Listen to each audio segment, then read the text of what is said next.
حضرت ابو ہریرہ رضی اللہ تعالی عنہ نے اس کو روایت کیا، حضور اکرم صلی اللہ علیہ وسلم نے فرمایا من صام رمضان، جس نے رمضان کا روزہ رکھا ایمان و احتسابا، ایمان اور احتساب کے ساتھ، غفر له ما تقدم من ذنبی، اللہ تبارک و تعالی اس کے تمام پچھلے گناہوں کو معاف فرما دے گا۔ سبحان اللہ۔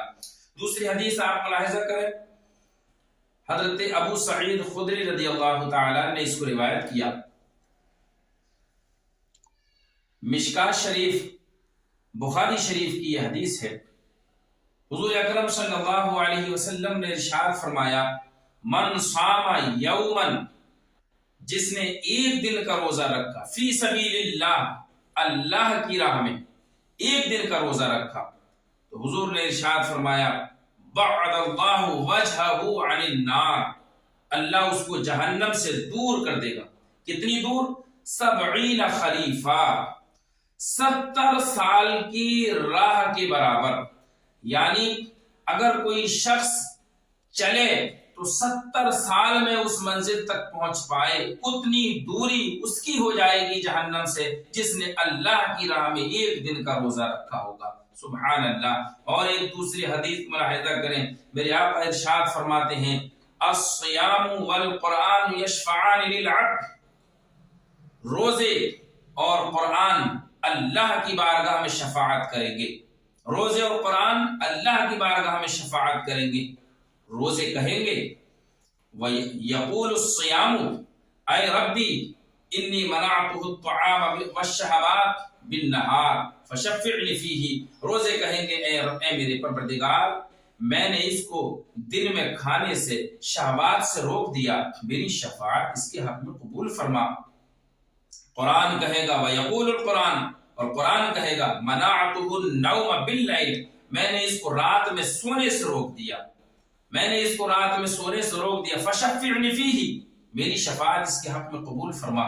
میرے آقا مزید آگے ارشاد فرماتے ہیں فیشفعان، تو اللہ دونوں کی شفاعت کو قبول کر لے گا، روزے کی شفاعت قبول ہوگی، رمضان قرآن کی شفاعت قبول ہوگی۔ سبحان اللہ۔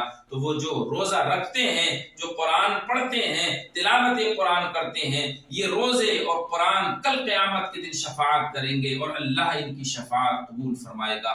ان احادیث مبارکہ کی روشنی میں یہ بات واضح ہو گئی کہ روزہ ہمارے لیے مومن کامل کے لیے سرمایہ آخرت ہے، روزہ مومن کامل کے لیے سرمایہ آخرت ہے۔ ہمیں چاہیے کہ ہم رمضان المبارک کے اس مہینے کا احترام کریں، رمضان کے روزے رکھیں اور اللہ تبارک و تعالی سے مغفرت اور بخشش طلب کرتے رہیں۔ وہ لوگ جو رمضان کا احترام کرتے ہیں ان کے نصیبے بہت بلند ہیں، وہ سعادت مند ہیں۔ حضرات اسی ضمن میں ایک حکایت آپ کی نظر کرنا چاہتا ہوں، جس کو علامہ عبد الرحمن صفوری رحمۃ اللہ تعالی علیہ نے نزہۃ المجالس میں نقل فرمایا ہے۔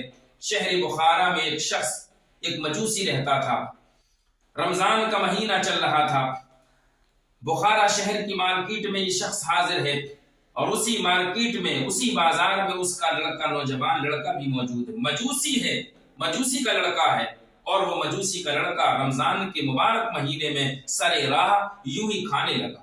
جب اس نے کھانا شروع کیا، مجوسی نے ایک تماچا زور سے مارا اور کہا تجھے شرم نہیں آتی؟ مسلمانوں کے رمضان کا مہینہ چل رہا ہے اور تو سر عام کھا رہا ہے، تجھے اس کا احترام کرنا چاہیے۔ بیٹے نے باپ سے کہا ابا جی روزہ تو آپ بھی نہیں رکھتے، آپ نے پھر مجھے کیوں مارا؟ باپ نے کہا بیٹے سچ ہے میں بھی روزہ نہیں رکھتا ہوں، مگر جب بھی مسلمانوں کے رمضان کا مہینہ آتا ہے تو میں اس مہینے کے ادب اور احترام میں چھپ کر کھاتا ہوں، چھپ کر پیتا ہوں، میں سامنے نہیں کھاتا، میں اس مہینے کا ادب اور احترام کرتا ہوں، تجھے بھی ادب اور احترام کرنا چاہیے۔ سبحان اللہ۔ دیکھا آپ نے، جب تک ہم روزے اور نماز کے پابند تھے، غیر مسلم بھی، غیر لوگ بھی ہمارے رمضان کی اور ہماری نمازوں کا ادب اور احترام کیا کرتے تھے۔ آج ہم نے نمازوں اور روزوں سے دوری اختیار کی ہے تو دوسرے تمہارے رمضان کا احترام و ادب کیسے کریں گے؟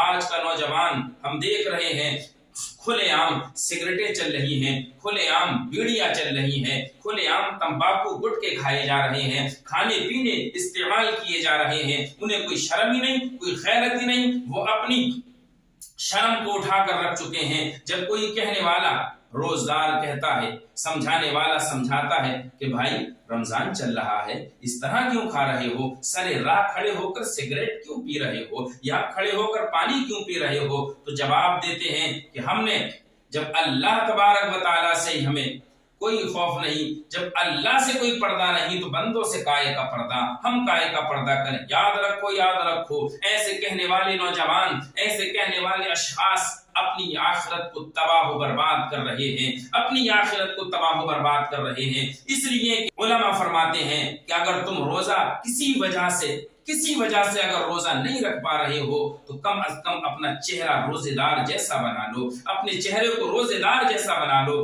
روزے دار کے سامنے ہرگز نہ کھانا، روزے دار کے سامنے ہرگز نہ پینا، کیونکہ روزے کا ادب کرنا یہ بہت ضروری ہے۔ اگر کسی وجہ سے مثلا اگر کوئی مسافر ہو، جیسا کہ اللہ نے قرآن میں فرمایا وَمَنْ كَانَ مِنْكُمْ مَرِيضًا أَوْ عَلَى سَفَرٍ فَعِدَّةٌ مِّنْ أَيَّامٍ أُخَرَ، اگر کوئی مسافر ہے یا بیمار ہے، سخت بیماری ہے اسے لگی ہوئی اور وہ ان دنوں میں روزے نہیں رکھ سکتا، تو اللہ کا فرمان ہے ان کی قضا رمضان کے سوا دوسرے مہینے میں رکھ سکتا ہے، وہ اسے رخصت ہے۔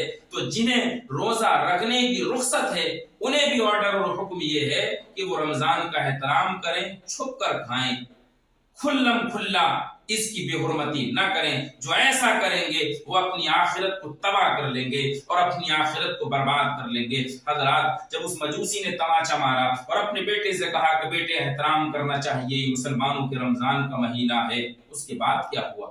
اس کے بعد مجوسی کا جب انتقال ہوا، شہر بخارا کے کسی شخص نے خواب میں دیکھا، اور خواب میں کیا دیکھا کہ وہ جنت کے باغات میں ٹہل رہا ہے، سبحان اللہ، جنت کے باغوں میں مزے لوٹ رہا ہے۔ پوچھنے والے نے پوچھا کہ تو مجوسی تھا، تو ایمان والا نہیں تھا، تجھے جنت کیسے ملی؟ اب اس مجوسی کا جواب سنیں، کتنا پیارا جواب اس نے دیا۔ وہ مجوسی کہتا ہے کہ میں نے جب رمضان المبارک کے ادب اور احترام میں اپنے بچے کو تماچا مارا تھا، اللہ کو وہ میرا ادب اور احترام کرنا، رمضان کا ادب کرنا اتنا پسند آیا کہ مرنے سے پہلے اس نے مجھے کلمہ طیبہ نصیب فرما دیا، اور پھر اسی کے صدقے میں اللہ نے مجھے جنت الفردوس عطا کر دی ہے، سبحان اللہ۔ یہ اللہ کا بڑا فضل ہے جب ایک مجوسی رمضان کا احترام کرے۔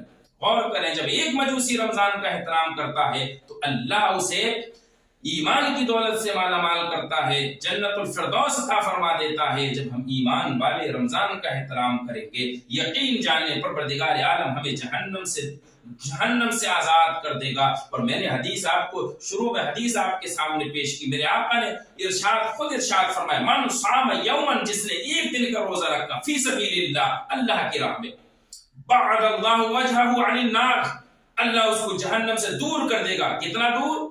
70 خریفہ، 70 سال کی مسافت کے برابر، 70 سال کی راہ کے برابر اتنی دوری جہنم سے اس کی ہو جائے گی جو ایک دن کا روزہ رکھے گا، اور جو پورے مہینے کا روزہ رکھے گا یقیناً وہ جنت الفردوس کا حقدار بن جائے گا۔ میرے پیارے اسلامی بھائیوں، اس ماہ مبارک کا احترام کرو، اس کا ادب کرو، اس کا ادب بہت ضروری